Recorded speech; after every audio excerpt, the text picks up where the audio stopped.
का भी समय अधिक मिलता नहीं है, फिर भी श्री जानकी नाथ जी जैसी प्रेरणा करेंगे।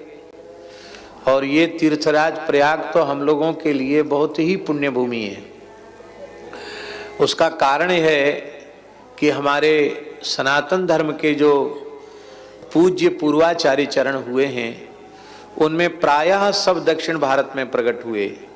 श्री आदि शंकराचार्य दक्षिण भारत में प्रकट हुए, श्री निम्बारकाचार्य दक्षिण भारत में प्रकट हुए, श्री रामानुजाचार्य जी दक्षिण भारत में प्रकट हुए, श्री मध्वाचार्य जी, श्री विष्णु स्वामी आचार्य जी, श्री वल्लभाचार्य जी सब दक्षिण के। एकमात्र श्री रामानंदाचार्य भगवान ने तीर्थराज प्रयाग को चुना, क्योंकि शायद हो सकता है इधर मध्य उत्तर की भूमि भी विकल हो रही होगी कि सब आचार्यों की कृपा क्या दक्षिण में ही हो जाएगी, मध्योत्तर पूर्व सब वंचित रह जाएगा क्या। तो श्री रघुनाथ जी ने ही श्री रामानंदाचार्य भगवान के रूप से तीर्थराज प्रयाग की पुण्यधरा पर पंडित श्री पुण्य सदन वाजपेयी के गृह में श्री सुशीला देवी की दक्षिण कुक्षी से संवत 1256 में माघ कृष्णा सप्तमी की तिथि को अवतार ग्रहण किया।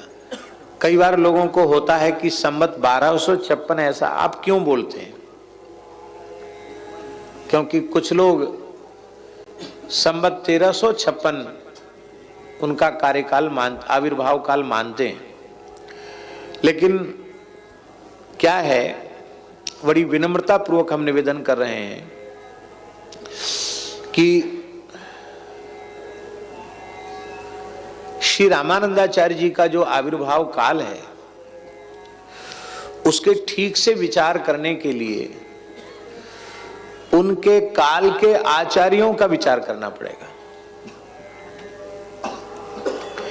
यह बात स्वीकृत है कि जगत गुरु श्रीमदाद्य रामानंदाचार्य भगवान के 12 शिष्यों में श्री स्वामी भावानंदाचार्य जी महाराज जो जनक जी के अवतार माने जाते हैं, वे महाराष्ट्र के महान संत श्री निवृत्तिनाथ जी, श्री ज्ञानेश्वर महाराज, श्री सोपान देव और श्री मुक्ताबाई के जनक पिता। तो इतना तो मानना पड़ेगा कि श्री ज्ञानेश्वर महाराज का काल मिले। ज्ञानेश्वर महाराज का संवत क्या है? हैं? हाँ, श्री रामनवमी के दिन विराज बैठो बैठो। भाई महापुरुष आए हैं, जो नीचे बैठ सकते हो नीचे बैठ जाएं, कोई एक व्यक्ति उनको ऊपर बैठे, यहां बैठो ऊपर, स्वामी जी ऊपर बैठे। तो कितना हुआ महाराज जी? 1256 से 1515 लगभग 259 वर्ष तक श्री आद्याचार्य चरण सदेह धरती पर विराजे। इतना लंबा समय कोई आचार्य नहीं विराजे।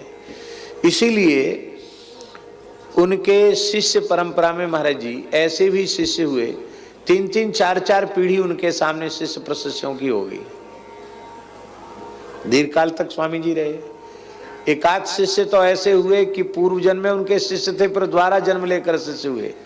रैदास जी पूर्व जन्म में उनके अंतेवासी ब्रह्मचारी थे और फिर देह त्याग कर फिर चर्मकार कुल में उत्पन्न हुए, फिर उनके शिष्य बने।